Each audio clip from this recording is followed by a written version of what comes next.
എല്ലാവർക്കും നമസ്കാരം. ഇന്ന് നമ്മള് ഫിസിക്സിന്റെ അടുത്ത ടോപ്പിക്കിലോട്ട് പോവാണ്.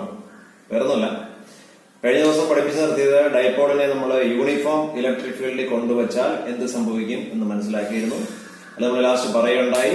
ഡൈപോളിനെ യൂണിഫോം ഇലക്ട്രിക് ഫീൽഡിൽ കൊണ്ടുവയ്ക്കുമ്പോൾ നമുക്ക് ഓർമ്മയുണ്ടാവും, ഇതാണ് ഇലക്ട്രിക് ഫീൽഡ് എങ്കിൽ ഡൈപോൾ ഇങ്ങനെ കൊണ്ടുവയ്ക്കുന്നു, എ ബി എന്ന് പേരിട്ടു, മൈനസ് ഇക്ക് ഇവിടെ കിട്ടുന്നു, പ്ലസ് ഇക്ക് ഇവിടെ കിട്ടുന്നു.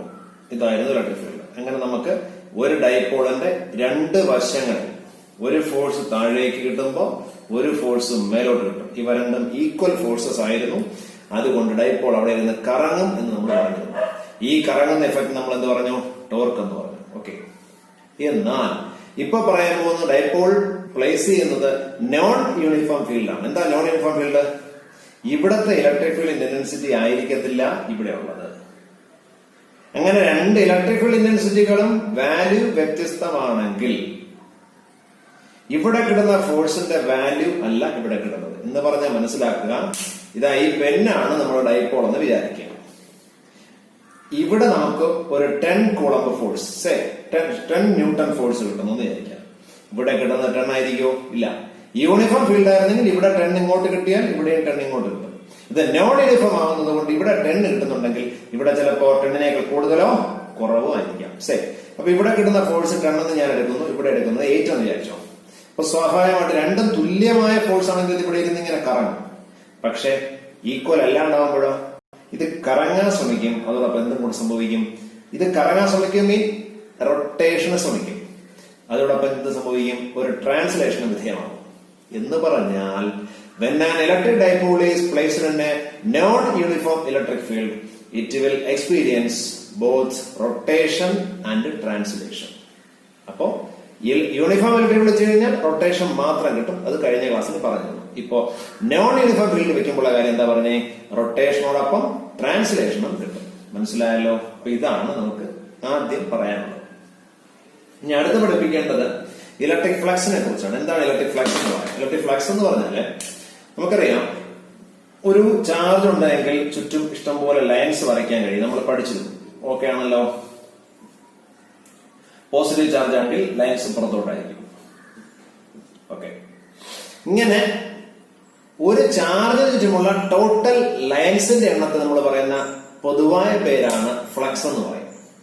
അപ്പൊ ഇലക്ട്രിക് ഫ്ലക്സ് എന്ന് പറഞ്ഞാൽ the total number of electric field lines around a charge. അപ്പൊ ചാർജിന്റെ അളവ്, അതായത് ചാർജിന്റെ ക്വാണ്ടിറ്റി കൂടുതലാണെങ്കിൽ ലൈൻസിന്റെ എണ്ണവും കൂടൂലേ? അപ്പൊ ഫ്ലക്സും കൂടൂലേ? ആ ഫ്ലക്സ് എന്ന് പറയുന്നതാണ് ഇപ്പൊ മനസ്സിലാക്കിയത്. Total number of electric field lines around a charge. നോക്കണം, ഈ ഫ്ലക്സിന് നമ്മൾ വേറൊരു രീതിയിൽ റിലേറ്റ് ചെയ്യാം. ഇപ്പൊ നമ്മൾ റിലേറ്റ് ചെയ്ത് എങ്ങനെയാ? ഫ്ലക്സ് എന്ന് പറയുന്നത് ചാർജ് കൂടുമ്പോ, ചാർജിന്റെ വാല്യൂ കൂടുമ്പോ ഫ്ലക്സ് കൂടും. ദാറ്റ് ഈസ് എന്ത് പറയാം? ഫ്ലക്സിനെ ഫൈ കൊണ്ട് സൂചിപ്പിക്കുന്നു. Phi proportional to charge. Okay ആണല്ലോ? Flux is equal proportional to charge.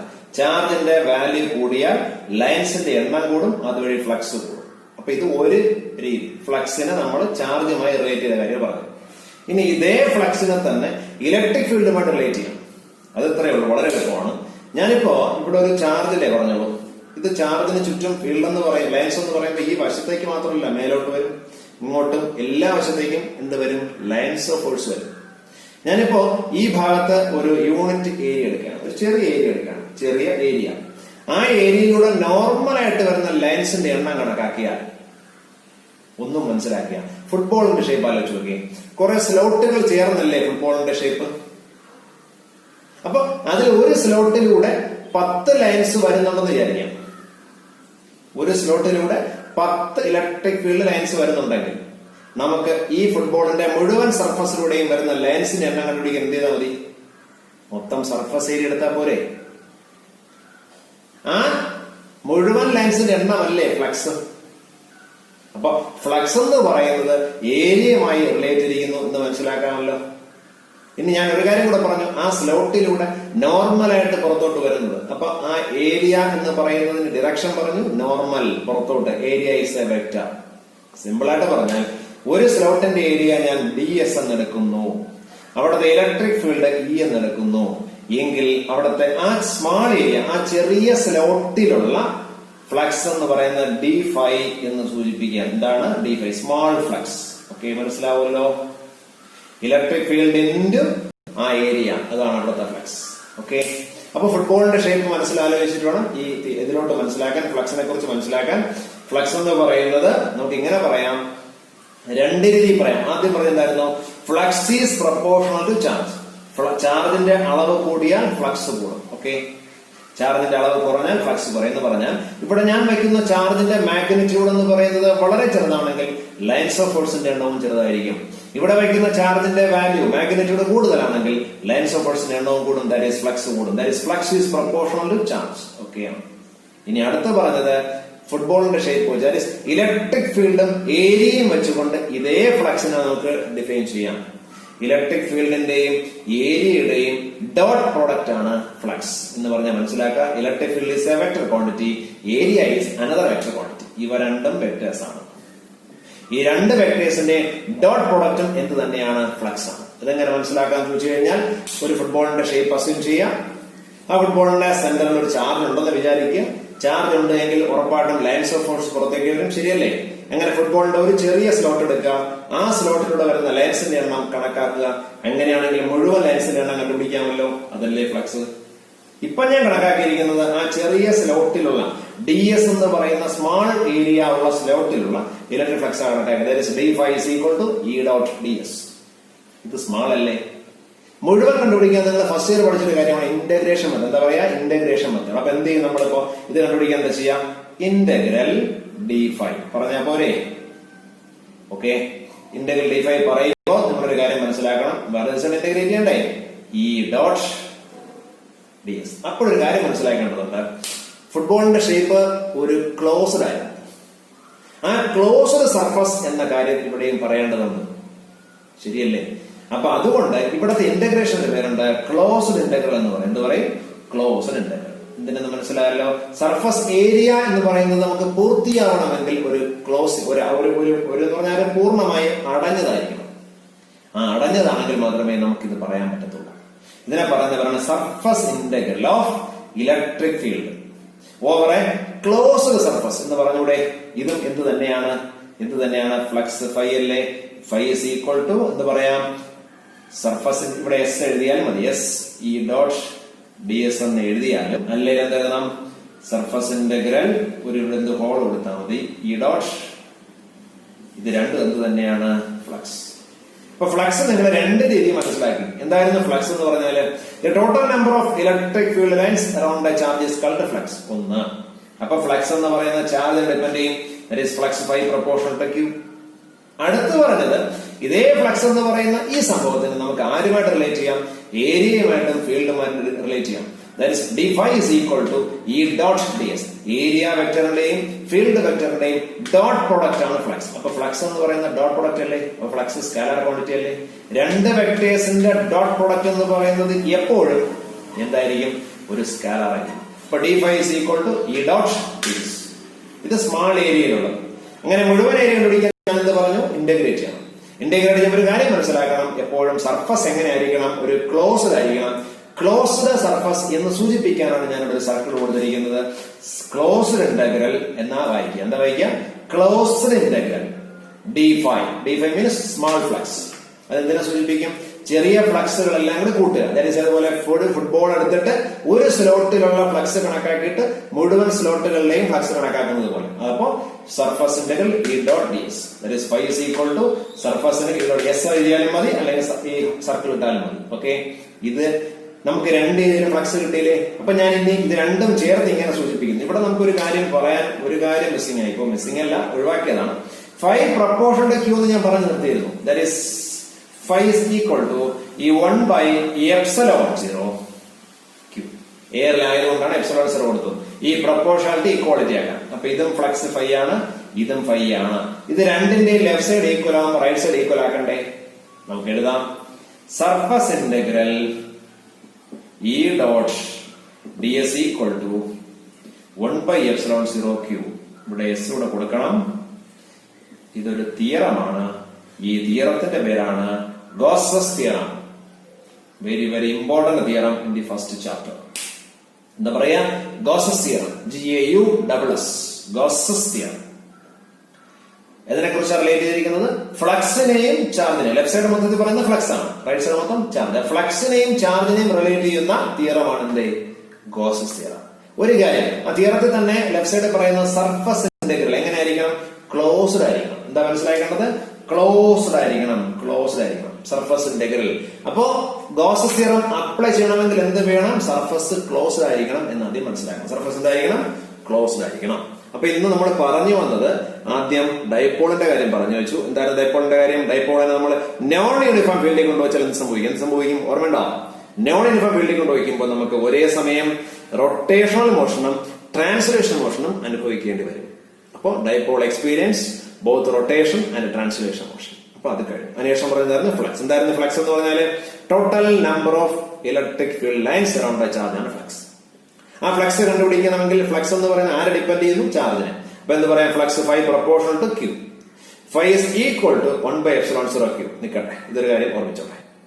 അടുത്ത പഠിപ്പിച്ച കാര്യം എന്തായിരുന്നു? ഇതേ ഫ്ലക്സ് നമ്മുടെ ഏരിയയുമായിട്ട് എങ്ങനെ റിലേറ്റ് ചെയ്യുന്നു, അല്ലെങ്കിൽ ഫീൽഡുമായി എങ്ങനെ റിലേറ്റ് ചെയ്യും. അതിന് ഉദാഹരണം പറഞ്ഞിട്ടായിരുന്നു. ഒരു ഫുട്ബോൾ എടുക്കാൻ പറഞ്ഞു, ഫുട്ബോളിന്റെ ഒരു സ്ലോട്ട് പറഞ്ഞു, ഒരു സ്ലോട്ടിൽ വരുന്ന ലൈൻസിന് എണ്ണം എടുത്തു.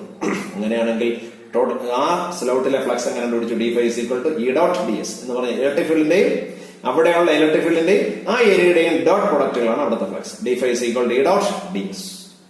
Therefore close. അപ്പൊ ഇത് സ്മാൾ ഏരിയയിലെ. അപ്പൊ ഫുട്ബോളിന്റെ മുഴുവൻ കണ്ടുപിടിക്കാൻ എന്ത് ചെയ്യും? സർഫസ് ഇന്റഗ്രൽ എന്ന് വെച്ചാൽ എന്ത് പറയും? സർഫസ് ഇന്റഗ്രൽ കണക്കാക്കും. That is close integral d∅ = E.ds. അപ്പൊ φ = സർഫസ് ഇന്റഗ്രൽ E.ds. ഓക്കെ, ഇത് രണ്ടും ഫ്ലക്സ് φ അല്ലേ? എങ്ങനെയാണ് റിലേറ്റ് ചെയ്യുന്നത്? എങ്ങനെ എഴുതാം? Surface integral E.ds = 1/ε0 Q. This lies called Gauss's theorem. എന്താ പറയാ? Gauss's theorem.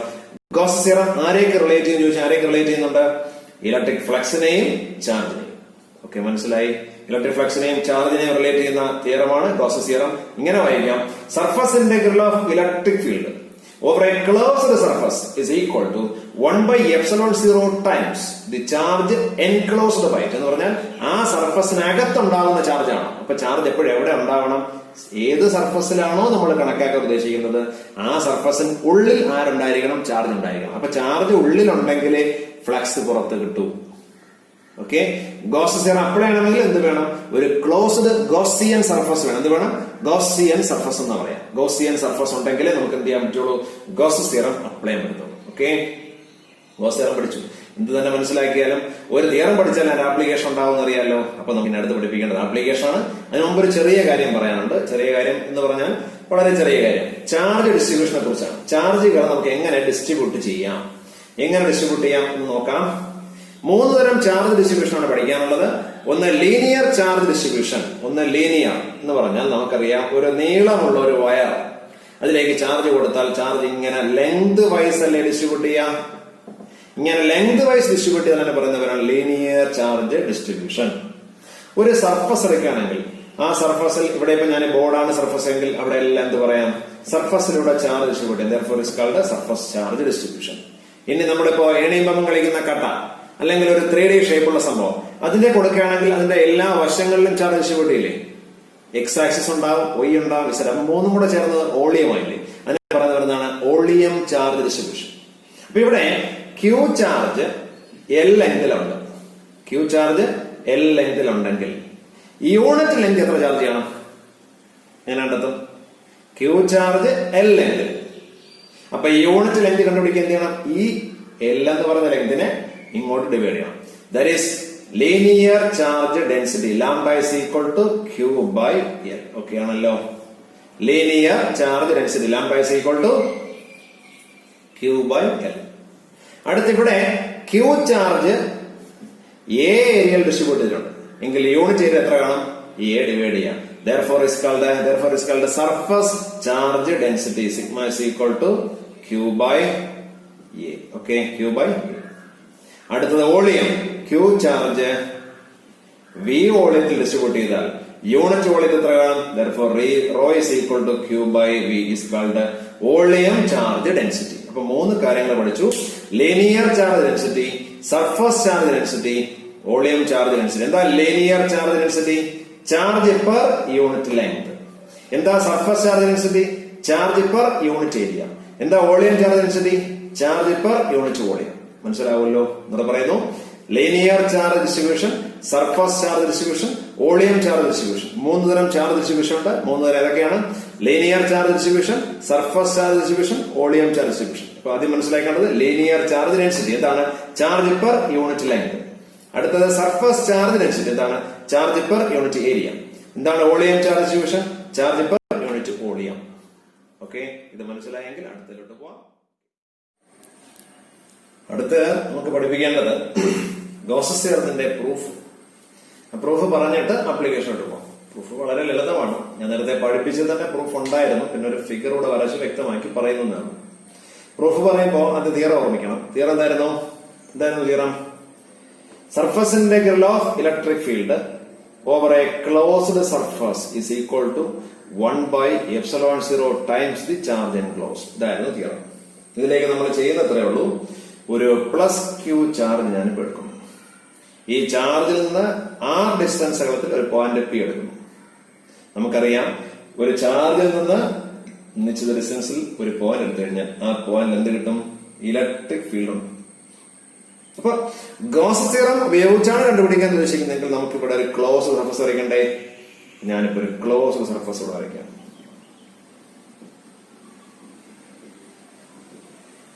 ഇവിടെ ഇതിനെ വെച്ചൊരു സ്മാൾ ഏരിയയും പറയുന്നു. Small area ds.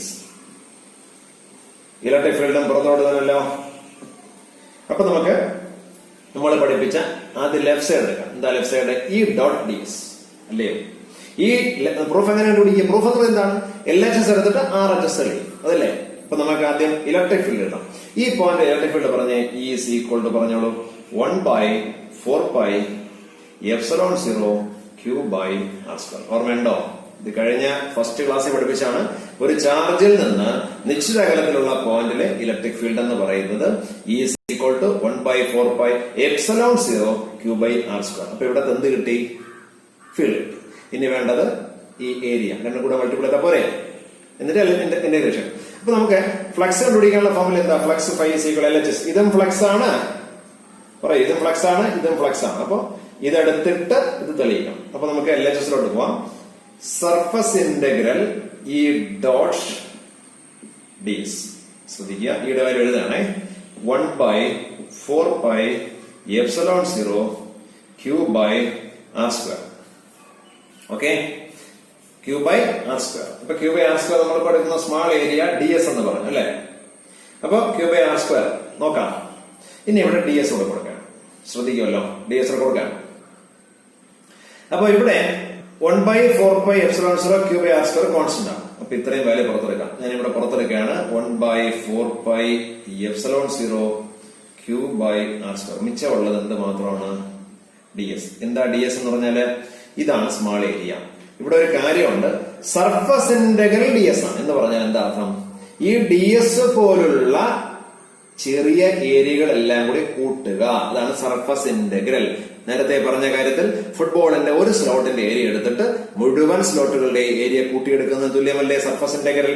അപ്പൊ നോക്കേണ്ട ഒരു കാര്യം, സർഫസ് ഇന്റഗ്രൽ ds എന്നുകൊണ്ട് ഇവിടെ ഉദ്ദേശിക്കുന്നത് ഈ സ്ഫിയറിന്റെ സർഫസ് ഏരിയ ആണ്. ആരുടെയാണ്? ഈ സ്ഫിയറിന്റെ സർഫസ് ഏരിയ എന്ന് പറഞ്ഞാൽ നിങ്ങൾ മനസ്സിലാക്കുക, ഇവിടെ 1/4πε0 Q/r² ഉണ്ടായിരുന്നു. ഈ സർഫസ് ഇന്റഗ്രൽ ds ന്റെ അർത്ഥം എന്താണ്? ഈ സ്ഫിയറിന്റെ സർഫസ് ഏരിയ. r റേഡിയസ് ഉള്ള സ്ഫിയറിന്റെ സർഫസ് ഏരിയ 4πr². ഇത് SLC പഠിക്കുന്നതാണ്. r റേഡിയസ് ഉള്ള സ്ഫിയറിന്റെ സർഫസ് ഏരിയ 4πr² ആണ്. ഇവിടെ 4π ക്യാൻസൽ ചെയ്യുന്നു, r² ക്യാൻസൽ ചെയ്യും. മിച്ചമുള്ള എന്താണ്? 1/ε0 ടൈംസ് Q. അപ്പൊ LHS എടുത്തു, RHS തെളിയിച്ചു. This is a proof. നോക്കണം, ഗോസസ് തിയറത്തിന്റെ പ്രൂഫാണ്. Consider a point charge +q. Let P be a point at a distance r. We have to calculate electric field intensity at P. Electric field എന്താണ്? E is equal to 1/4πε0 Q/r². Okay. In order to apply Gauss theorem, assume a Gaussian spherical surface including the point P. എന്ന് പറഞ്ഞാൽ P ഉൾപ്പെടുന്ന ഒരു Gaussian spherical surface assume ചെയ്യാം. Let ds be the small area. That is flux phi is equal to surface integral E.ds. അപ്പൊ ഞാൻ ഇവിടെ surface integral E.ds കൂടെ കൊടുക്കണേ. എല്ലാത്തിലും s ഉണ്ട് കേട്ടോ. s അല്ലെങ്കിൽ ക്ലോസ് ഇട്ടോണം. E.ds. That is 1/4πε0 അല്ലെ? ഈ electric field 1/4πε0 Q/r² into ds. ഇതിലെല്ലാം കോൺസ്റ്റന്റ് ആണ്. അപ്പൊ 1/4πε0 Q/r² പുറത്തെടുത്ത് മിച്ചമുള്ള എന്താണ്? സർഫസ് ഇന്റഗ്രൽ ds എന്ന് പറഞ്ഞാൽ അർത്ഥം എന്താണ്? ഈ ds പോലുള്ള സ്മാൾ ഏരിയകളെല്ലാം കൂടി കൂട്ടിയെടുക്കുക എന്ന് പറഞ്ഞാൽ എന്താണ്? ഈ സ്ഫിയറിന്റെ സർഫസ് ഏരിയ. ഓക്കെ, അങ്ങനെ 6 റേഡിയസ് ഉള്ള സ്ഫിയറിന്റെ സർഫസ് ഏരിയ നിങ്ങൾ മനസ്സിലാക്കിയിട്ടുണ്ട്. 4πr². ഇവിടെ ഏതൊക്കെ ക്യാൻസൽ ആവും? 4π ക്യാൻസൽ ആയി, r² ക്യാൻസൽ ആയി, മിച്ചമുള്ളത് 1/ε0 Q. This is the proof. Okay, അടുത്ത പഠിപ്പിക്കേണ്ടത് ഗോസ് തിയറത്തിന്റെ ആപ്ലിക്കേഷൻ ആണ്. ഗോസ് തിയറത്തിന്റെ ആപ്ലിക്കേഷൻ എന്ന് പറയുമ്പോൾ ഇതിലൂടെ വരച്ചിട്ടുണ്ട്, ഫിഗർ വ്യക്തമാണ്. ഒരു സ്റ്റെപ്പ് കൂടെ എഴുതി, സ്റ്റെപ്പ് ഞാൻ നോക്കാം. ഇത്രേ ഉള്ളൂ. ഇവിടെ ഇൻഫിനിറ്റ് ലോങ് സ്റ്റേറ്റ് കണ്ടക്ടർ എന്ന് പറഞ്ഞാൽ വളരെ നീളം കൂടിയ ഒരു കണ്ടക്ടർ, അതിൽ ചാർജ് ഡിസ്ട്രിബ്യൂട്ട് ചെയ്തിട്ടുണ്ട് എന്ന് പറഞ്ഞാൽ എന്ത് മനസ്സിലാക്കണം? നീളം കൂടിയ കണ്ടക്ടറിൽ ചാർജ് ഡിസ്ട്രിബ്യൂട്ട് ചെയ്താൽ നമ്മൾ പറഞ്ഞു ലീനിയർ ചാർജ് ഡിസ്ട്രിബ്യൂഷൻ എന്ന് പറയാം. Linear charge distribution. ഇവിടുത്തെ ചാർജിനനുസരിച്ച് ലാംഡയാണ്. ഈ കണ്ടക്ടറിൽ ചാർജ് ഉണ്ട് എങ്കിൽ ചുറ്റും എന്തുണ്ടാവും? ഫീൽഡ് ഉണ്ടാവും. ഇതാണ് കണ്ടക്ടർ എങ്കിൽ ഇതിൽ ചാർജ് ഉണ്ടെങ്കിൽ ചുറ്റും ഫീൽഡ് കിട്ടുമല്ലോ. അങ്ങനെ ഞാൻ ഇവിടെ നിന്ന് ഒരു ഡിസ്റ്റൻസ് അകലത്തിൽ ഒരു പോയിന്റ് പി എടുക്കുന്നു. ആ പിയിലെ ഫീൽഡ് കണ്ടുപിടിക്കണം യൂസിങ് ഏത് തിയറം? Gauss's theorem. നമുക്ക് നേരത്തെ പറഞ്ഞിട്ടുണ്ട്, ഗോസസ് തിയറം അപ്ലൈ ചെയ്യാൻ എന്ത് വേണം? ഒരു ക്ലോസ്ഡ് സർഫസ് വേണ്ടേ? അങ്ങനെ ഞാൻ ഈ കണ്ടക്ടറിന് ചുറ്റും ഒരു ക്ലോസ്ഡ് സർഫസ് എടുത്തു. അത് സിലിണ്ടർ ആക്കി, സിലിണ്ടറിക്കൽ ഷേപ്പ്, ഒരു ടോപ്പ്, ഒരു ബോട്ടം, ഒരു കർവ്ഡ് സർഫസ്. ഫിഗറിൽ വ്യക്തമാണ്. ഓക്കെ, അപ്പൊ consider an infinite long straight conductor carrying charges. Let lambda be the linear charge density. Let P be a point at a distance r from the conductor. We have to calculate the electric field intensity at P using Gauss's theorem. Theorem ഉപയോഗിച്ച് ഈ P എന്ന് പറയുന്ന പോയിന്റിലെ electric field കണ്ടുപിടിക്കണം. In order to apply Gauss's theorem, assume a Gaussian cylindrical surface. Goes theorem apply ചെയ്യാൻ വേണ്ടി ഞാൻ എന്ത് പറഞ്ഞു? ഒരു ഗോസിയൻ സിലിണ്ടറിക്കൽ സർഫസ് ഇവിടെ അസ്യൂം ചെയ്തു. സിലിണ്ടർ എത്ര സർഫസ് ഉണ്ട്? ടോപ്പ് ഉണ്ട്, ബോട്ടം ഉണ്ട്, CS ഉണ്ട്. നമുക്ക് നോക്കാം. ഇവിടെ ഫ്ലക്സ് കണക്കാക്കാൻ നമ്മൾ 3 സർഫസും പറയുകയും ഇവിടുത്തെ ടോപ്പും ബോട്ടത്തെ കുറിച്ചാണ് ഞാൻ പറയാൻ പോകുന്നത്. അതിന് മുമ്പ് ആദ്യം ഇവിടുത്തെ കാര്യം പറയാം. ഈ ചാർജ് ഇവിടെ ഇരിക്കുന്നിടത്തോളം ഫീൽഡ് പുറത്തേക്കായിരിക്കുമല്ലോ. ഫീൽഡിന്റെ ഡയറക്ഷൻ മാർക്ക് ചെയ്തിട്ടുണ്ട്. ഈ വളഞ്ഞിരിക്കുന്ന സർഫസ് അല്ലേ, സർഫസിന്റെ ഏരിയ വെക്ടർ എടുത്തു കഴിഞ്ഞാൽ പുറത്തേക്കായിരിക്കുമല്ലോ. അപ്പൊ ഏരിയ വെക്ടറും പുറത്തോട്ടാണ്, ഫീൽഡ് വെക്ടറും പുറത്തോട്ടാണ്. ഇയും ഡിഎസും തമ്മിലുള്ള ആംഗിൾ 0 ഡിഗ്രിയാണ്. അപ്പൊ ഫ്ലക്സ് ഇവിടെ ഉണ്ട്. എന്നാൽ ടോപ്പ് എടുത്തേ, അപ്പോഴും ഫീൽഡ് ഇങ്ങോട്ട് തന്നെ, ഏരിയ മേലോട്ടായി. അപ്പൊ ആംഗിൾ എത്ര? 90 ഡിഗ്രി. ഇവിടെ ബോട്ടം എടുത്തേ, ഫീൽഡ് അപ്പോഴും വശത്തേക്കാണ്, ഏരിയ താഴേക്കായിരിക്കും. അപ്പൊ ആംഗിൾ എത്ര? 90 ഡിഗ്രി. അപ്പൊ ഫ്ലക്സിന്റെ ഫോമിൽ പറഞ്ഞേ phi is equal to E dot ds. That is EDS cos theta. തീറ്റയുടെ വാല്യൂ 90 ആവൂലേ? ടോപ്പിലും ബോട്ടത്തിലും തീറ്റയുടെ വാല്യൂ 90, കോസ് 90 0. അപ്പൊ ഫ്ലക്സ് ഉണ്ടാവുമോ? ഇല്ല. എവിടെയൊക്കെ ഫ്ലക്സ് ഉണ്ടാവത്തില്ല? ടോപ്പിൽ ഉണ്ടാവത്തില്ല, ബോട്ടത്തിൽ ഉണ്ടാവത്തില്ല. ഫ്ലക്സ് അപ്പൊ ഇവിടെ മാത്രമേ കാണത്തുള്ളൂ, കർവ്ഡ് സർഫസിൽ മാത്രമേ കാണത്തുള്ളൂ. അപ്പൊ അത് മനസ്സിലാക്കാമല്ലോ. ഇനി നമുക്ക് ഇതിലോട്ട് പോകാം, അപ്ലിക്കേഷനിലോട്ട് പോകാം. നമുക്കറിയാം ഫ്ലക്സിന്റെ ഫോർമുല എന്താ? According to Gauss theorem flux phi is equal to the formula surface integral E dot ds. ഈ ഡിസ്റ്റൻസ് മാറുന്നില്ലല്ലോ, അപ്പൊ ഈ കോൺസ്റ്റന്റ് അല്ലേ, പുറത്തെടുക്കാം. E into surface integral ds. ഈ സർഫസ് ഇന്റഗ്രൽ ds എന്ന് പറയുന്നത് ഇവിടത്തെ എന്ത് ഏരിയ മാത്രമാണ്? സിലിണ്ടർ മുഴുവൻ ഏരിയ എടുക്കുമോ? ഇല്ല. എന്തുകൊണ്ട് എടുക്കില്ല? എല്ലാ ഭാഗത്തും ഫ്ലക്സ് ഉണ്ടായിരുന്നെങ്കിൽ മുഴുവൻ ഏരിയയും കണക്കാക്കണമായിരുന്നു. ഇവിടെ എവിടെയൊക്കെ ഫ്ലക്സ് ഇല്ല എന്ന് ഞാനിപ്പോ പറഞ്ഞു കഴിഞ്ഞു. ടോപ്പിൽ ഫ്ലക്സ് ഇല്ല, ബോട്ടത്തിലില്ല. അപ്പൊ എവിടെ മാത്രമേ ഫ്ലക്സ് ഉള്ളൂ? CS മാത്രമേ ഉള്ളൂ. അപ്പൊ ഇവിടെ എടുക്കേണ്ട ഏരിയ എന്ന് പറഞ്ഞാൽ ഏത് മാത്രമാണ്? CSA മാത്രം എടുത്താൽ മതി. ഏത് മാത്രം എടുത്താൽ മതി? കർവ്ഡ് സർഫസ് ഏരിയ മാത്രം എടുത്താൽ മതി. അപ്പൊ ഒരു സിലിണ്ടറിന്റെ കർവ്ഡ് സർഫസ് ഏരിയ നിങ്ങൾ 10ാം ക്ലാസ്സിൽ പഠിച്ചിട്ടുണ്ട്. എന്തായിരുന്നു? Base perimeter into height. അപ്പൊ ഇവിടെ ബേസ് പെരിമീറ്റർ 2πr, ഹൈറ്റ് എന്ന് പറയുന്നത് L. ഓക്കെ, ഇതായിരുന്നു ഫ്ലക്സിന്റെ ഫോർമുല. ഒരെണ്ണം. ഫ്ലക്സിന്റെ മറ്റൊരു ഫോർമുല നിങ്ങൾ തന്നെ പഠിച്ചിട്ടുണ്ട്. phi is equal to 1/ε0 Q. ഓർമ്മ ഉണ്ടാവും. Flux phi is equal to 1/ε0 Q. എന്താണ് Q? Q is the total charge enclosed by the cylinder. ഈ സിലിണ്ടറിനുള്ളിലുള്ള ചാർജിന്റെ എണ്ണം. ഈ സിലിണ്ടർ മൊത്തം ചാർജിന്റെ എണ്ണം അല്ല, ഈ സിലിണ്ടറിനുള്ളിലുള്ള ചാർജ്.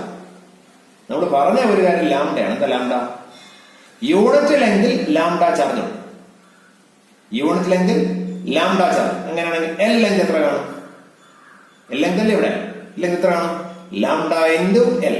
അപ്പൊ ഇവിടെ നമുക്ക് എഴുതാം Q is equal to lambda into L. Q is equal to lambda into L. Okay ആണല്ലോ? Q is equal to lambda into L. എങ്ങനെ ഇവിടെ കൊടുക്കാമല്ലോ? അപ്പൊ എന്ത് പറയാം? 1/ε0 ലാംഡ എൽ. ഇക്വേഷൻ നമ്പർ ഇതിന് 1 എന്ന് കൊടുക്കുക, ഇത് 2 എന്ന് കൊടുക്കുക. ഫ്രം 1 and 2 രണ്ടും ഫ്ലക്സ് ഫൈ അല്ലേ? അപ്പൊ എങ്ങനെ എഴുതാം? LHS equal to RHS, that is E into ഇതല്ലേ ആദ്യം എഴുതുന്നത്, 2 RL is equal to എന്താണ്? 1/ε0 ലാംഡ എൽ. ഈ എൽ ക്യാൻസൽ ചെയ്യും. അപ്പൊ നോക്കാം, ഈ മാത്രമല്ലേ വേണ്ടത്, ഇലക്ട്രിക് അല്ലേ വേണ്ടത്? ഇത് അങ്ങോട്ട് പോകും. 1/2πε. ഈ ആറിനെ അങ്ങോട്ട് മാറ്റി എഴുതും.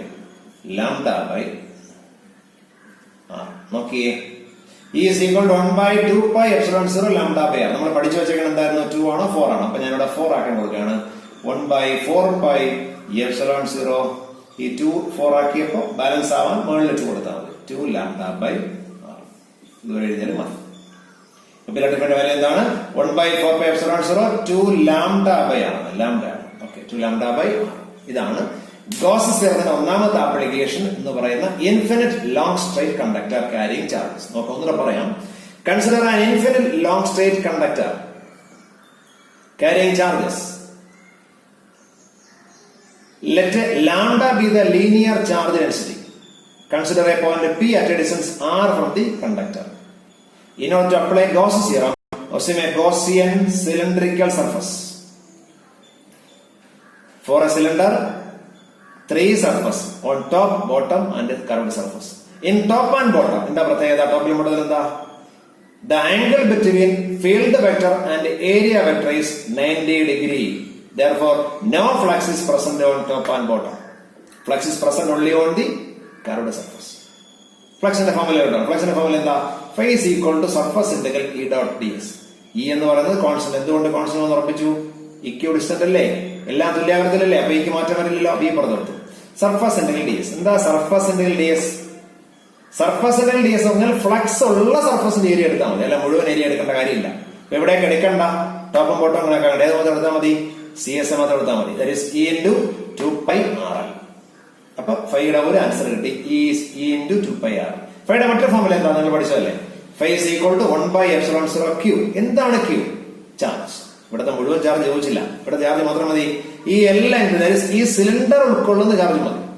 സിലിണ്ടർ ഉൾക്കൊള്ളുന്ന ചാർജ് മതി. അങ്ങനെയാണെങ്കിൽ നമുക്ക് എങ്ങനെ പറയാം? യൂണിറ്റ് ലെങ്തിൽ ലാംഡ ചാർജ് ഉണ്ട് എങ്കിൽ എൽ ലെങ്ത് എത്ര വേണം? Lambda into L. ഏതുപോലെ ഈ ഒരു പേനക്ക് 20 രൂപ, ഞങ്ങൾ 5 പേനയുടെ വില എന്താണ്? 5 into 20. അതുപോലെ ലാംഡയാണ് യൂണിറ്റ് ലെങ്തിൽ ചാർജുകളുടെ എണ്ണം. അങ്ങനെയാണെങ്കിൽ എൽ ലെങ്ത് എത്ര വേണം? Lambda into L. Q is equal to lambda into L. അപ്പൊ എങ്ങനെ എഴുതാം നമുക്ക്? ഇവിടെ phi is equal to 1/ε0 Q ന് വരെ കൊടുത്തു lambda L. Equation number 2, equation number 1.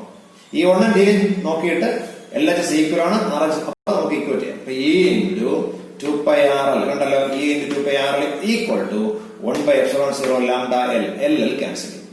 E is equal to ഇതിനപ്പുറത്ത് കൊണ്ടുപോവാണേ 1/2πε0. ഈ ആറിനെ ഇപ്പുറത്ത് മാറ്റി ലാംഡ ബൈ ആർ. കുഴപ്പമൊന്നുമില്ല.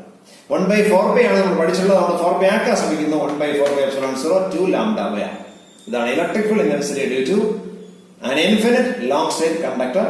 വെറുതെ അല്ല, ക്യാരിയിങ് ചാർജസ്. വെറുതെ ഒരു കണ്ടക്ടർ വെച്ചാൽ ഫീൽഡ് കിട്ടത്തില്ല, ചാർജ് കൂടെ വേണം. മനസ്സിലാവാത്ത ആരെങ്കിലും ഉണ്ടോ?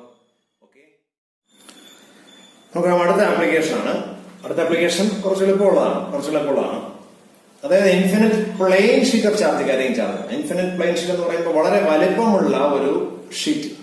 ഇതൊരു പ്ലെയിൻ ഷീറ്റ് വരെ കണക്കാക്കിയാൽ വളരെ വലിപ്പമുണ്ട്. ഇതിന്റെ ചാർജ് ഇവിടെ സർഫസിലുണ്ട്. സർഫസിൽ ചാർജ് ഡിസ്ട്രിബ്യൂട്ട് ചെയ്താൽ നിങ്ങൾ പഠിച്ചു സർഫസ് ചാർജ് ഡിസ്ട്രിബ്യൂഷൻ. ഓക്കെ, ഇവിടുത്തെ ചാർജ് ഡെൻസിറ്റി എന്തായിരിക്കും? സിഗ്മ. എന്തായിരിക്കും?